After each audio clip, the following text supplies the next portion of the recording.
बहुत समय पहले की बात है। एक गांव में एक परिवार रहता था। उस परिवार में रमेश, उसकी पत्नी लता और उनका बेटा राजवीर रहता था। राजवीर बचपन से ही फौजी बनना चाहता था और अपने देश की सेवा करना चाहता था। पढ़ लिख कर जब राजवीर बड़ा हो गया तो उसने फौजी बनने की इच्छा अपने माँ बाप के आगे रखी। माँ, बाबूजी, आपको तो पता ही है कि बचपन से मेरा सपना है मैं फौजी बनूं। अब मैं बड़ा हो गया हूँ, फौज में भर्ती होना चाहता हूँ और अपने देश के लिए कुछ करना चाहता हूँ। अरे बेटा राजवीर, तुम ऐसा सोच भी कैसे सकते हो? तुम हमारे इकलौते बेटे हो। अगर तुम फौज में भर्ती हो गए तो हम अकेले कैसे रहेंगे? हाँ बेटा, तुम हमें छोड़कर जाने का सोच भी कैसे सकते हो। राजवीर अपने माँ बाप को बहुत समझाता है और काफी देर में जाकर उसके माँ बाप को ये बात समझ में आती है कि उन्हें अपने बेटे को फौज में भेज देना चाहिए। उनका मन अंदर से बहुत दुखी होता है, पर वो राजवीर को बाहर से इस बात का एहसास भी नहीं होने देते। अब राजवीर बड़ी ही खुशी खुशी फौज में भर्ती हो जाता है। उसका ध्यान तो बस देश की सेवा में ही लगा रहता है। काफी मेहनत के बाद राजवीर एक फौजी बन जाता है और बॉर्डर पर लड़ने चला जाता है। रमेश और लता को अपने बेटे पर बहुत गर्व होता है कि वो देश के लिए लड़ रहा है और वो अब काफी खुश भी होते हैं। काफी समय निकल जाता है और फिर छुट्टियों में राजवीर अपने घर वापस आता है। पूरा गांव राजवीर का बहुत स्वागत करता है। मेरे बेटे, तू आ गया। हमें तेरी बड़ी चिंता थी, पर तुझ पर बहुत गर्व भी है कि तू अपने देश के लिए लड़कर ही नहीं बल्कि जीत कर आया है। रमेश के माँ बाप उसके साथ खुशी खुशी छुट्टियां बिताने लगते हैं। उन दिनों राजवीर के लिए एक अच्छा रिश्ता भी आता है, जिससे राजवीर की शादी तय हो जाती है। राजवीर की होने वाली पत्नी का नाम नीमा होता है। नीमा और राजवीर इस रिश्ते से बड़े ही खुश होते हैं। जल्द ही दोनों की शादी की तारीख भी तय हो जाती है, पर शादी से एक हफ्ते पहले ही राजवीर को वापस बुलाने के लिए फोन आ जाता है। मुझे आज रात को ही निकलना है। नहीं बेटा, तू ऐसे कैसे जा सकता है? तेरी अगले हफ्ते तो शादी है। मैंने फौजी बनते वक्त कसम खाई थी कि सबसे पहला फर्ज मेरे लिए मेरा देश होगा। उसके आगे तो मेरी जान भी कुछ नहीं है। और वैसे भी मैं शादी तक वापस आ जाऊंगा माँ। अभी मेरा फर्ज मुझे बुला रहा है, मुझे जाना होगा। राजवीर किसी की एक नहीं सुनता और उसी रात जंग के लिए निकल पड़ता है।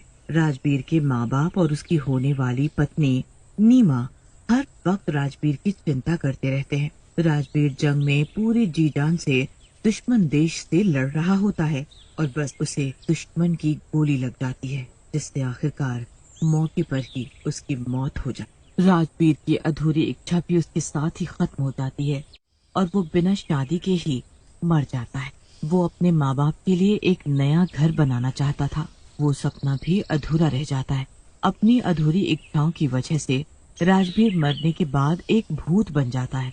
कुछ पुलिस वाले राजवीर के शव को राजवीर के घर लेकर जाते हैं। राजवीर के शव को देखकर उसके माँ बाप और नीमा का रो रो कर बुरा हाल हो जाता है। उन्हें अपनी आंखों पर भरोसा ही नहीं होता कि राजवीर अब इस दुनिया में नहीं रहा। बेटा, मेरा बेटा तू हमें छोड़कर नहीं जा सकता है भगवान। आप हम सबको छोड़कर क्यों चले गए? सब लोग बुरी तरह रो रहे होते हैं। गांव वालों को भी राजवीर के मरने पर बहुत दुख होता है, पर उनको उस पर गर्व भी होता है कि उसकी मौत देश की रक्षा करने की वजह से हुई और राजवीर का भूत वहीं पीछे खड़ा सब देख रहा होता है। दिन का वक्त होता है, इसीलिए कोई भी राजवीर के भूत को देख नहीं पाता। रात होती है और सब सो जाते हैं। उसके बाद राजवीर का भूत अपने माँ बाप के पास आकर खड़ा हो जाता है। वो देखता है कि घर की एक दीवार बारिश के कारण बिल्कुल गिरने को हो गई है। ये तो कभी भी मेरे माँ बाबूजी पर गिर सकती है। मुझे जल्द ही कुछ करना होगा। भूत जल्दी से उस दीवार के पास जाकर खड़ा हो जाता है और जादू से फटाफट उस दीवार को बनाकर खड़ी कर देता है। उसके बाद वो उस पर जादू से रंग भी कर देता है और फिर वहाँ से चला जाता है। जब राजवीर के माँ बाप सुबह सोकर उठते हैं तो नई साबुत दीवार देखकर बड़े हैरान हो जाते हैं। उन्हें तो समझ ही नहीं आता कि आखिर ये सब कैसे हो गया और किसने किया। ये बात अभी पुरानी भी नहीं हुई थी कि एक नई मुसीबत गांव पर आ पड़ती है। एक रात गांव में कुछ डाकू घुस आते हैं। गांव के लोग उन्हें देख बड़ा घबरा जाते हैं। भागो भागो, गांव में डाकू घुस आए हैं, जल्दी भागो। कहाँ भागोगे, कोई फायदा नहीं है भागने का। पकड़ो इन लोगों को और लूट लो सारा पैसा और गहने। वो डाकू उसके बच्चे को ले जाने लगते हैं। छोड़ दो मेरे बच्चे को छोड़ दो, नहीं। उस औरत की आवाज सुनकर किसी को समझ नहीं आता कि वो करे तो क्या करे। आओ, कौन सा आएगा, जरा मैं भी तो देखूं किस में इतनी हिम्मत है जो इस बच्चे को उठाकर ले जा सके। उस फौजी का भूत वहाँ प्रकट हो जाता है। डाकुओं की तो उस भूत को देख हालत खराब हो जाती है। तुम्हें परेशान होने की कोई जरूरत नहीं है। मेरे होते हुए इस गांव पर कोई आंख उठाकर भी नहीं देख सकता। इस बच्चे को उठाकर ले जाना तो बहुत बड़ी बात है। कौन है तू आखिर? एक भूत होकर तू कैसे इन लोगों को बचा सकता है? मैं अभी बताता हूँ कि मैं कौन हूँ। भूत उस डाकू की गर्दन पकड़ लेता है और उसे हवा में उठा लेता है। डाकू को ऐसा लटका देख बाकी के डाकू डर कर भागने लगते हैं। अरे मुझे छोड़ दो, मैंने क्या किया है? अरे निकम्मो, तुम मुझे यहाँ इस भूत के हवाले अकेला छोड़कर कहाँ भाग रहे हो? बचाओ मुझे, अरे मुझे कोई तो बचाओ। अब बुला किसको बुलाएगा? हाँ, अरे मुझे जाने दो, छोड़ दो मुझे। ऐसे ही अभी ये औरत भी अपने बच्चे की भीख मांग रही थी ना? क्या तूने उसके बच्चे को जाने दिया था? क्या तूने उसे छोड़ दिया था जो मैं तुझे जाने दूं? मुझसे गलती हो गई, मुझे माफ कर दो। मैं अब कभी भी इस गांव की तरफ पलटकर भी नहीं देखूंगा। मैं सच बोल रहा हूँ, मेरी बात का विश्वास करो, मुझे जाने दो। अगर मैंने तुझे आज छोड़ दिया तो कल तेरे और साथी आ जाएंगे। और वैसे भी तूने इस गांव के जाने कितने लोगों को मारा और लूटा है। तुझे तो आज सजा मिलनी ही चाहिए।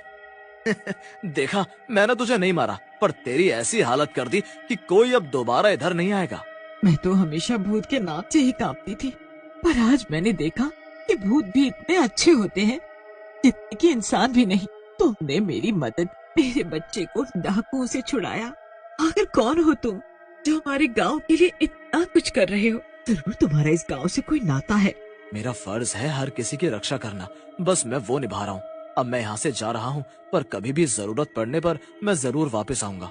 भूत इतना कहकर वहाँ से गायब हो जाता है। पूरे गांव में उस भूत की खबर फैल जाती है। किसी को समझ नहीं आता कि आखिर वो भूत था कौन। पर उसके बाद लोग बड़े खुशी खुशी गांव में रहने लगते हैं कि अब कोई डाकू उस भूत के डर से गांव के अंदर घुसने की हिम्मत नहीं कर पाएगा। 2-3 दिन बाद फिर से गांव में एक नई मुसीबत आ जाती है। गांव में एक पागल हाथी घुस आता है और वो सारे खेत खराब करने लगता है। खेत में काम करने वाले लोग उस हाथी को देख शोर मचाने लगते हैं। भागो भागो, गांव में पागल हाथी आ गया है, ये सब कुछ बर्बाद कर डालेगा। सब जगह उथल पुथल मच जाती है। हाथी खेतों से भागता हुआ घरों के पास आ जाता है और घर तोड़ने लगता है। गांव में तबाही मच जाती है। पर तभी फिर से वो भूत वहां आ जाता है और उस पागल हाथी के सामने आकर खड़ा हो जाता है।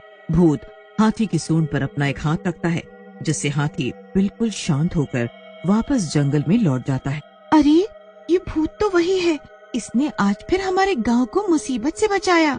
आखिर कोई भूत इतना अच्छा कैसे हो सकता है बहन? भूत वहाँ से फिर से गायब हो जाता है। एक दिन गांव वाले उस भूत की सच्चाई जानने के लिए एक तांत्रिक को बुलाते हैं।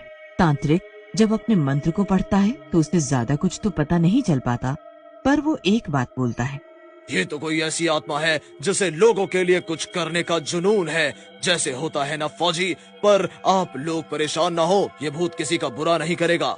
राजवीर के घर वालों को बहुत बड़ा धक्का लगता है। पूरा गांव उनसे मिलने उनके घर आता है। मत रो बहन, वो तुम्हारा नहीं पूरे देश का बेटा था और अभी भी है। ऐसा बेटा भगवान सबको दे जो मरने के बाद भी अपना फर्ज निभा रहा है। सच कहती हो तुम, मेरे बेटे ने मरने के बाद भी लोगों की रक्षा की हर तरह से। मैं बस चाहती हूँ कि अब उसकी आत्मा को शांति। उसके बाद गांव वाले एक बहुत बड़ा हवन रखते हैं, जिसमें राजवीर की आत्मा की शांति की पूजा होती है और राजवीर की आत्मा को आखिरकार शांति मिल जाती है।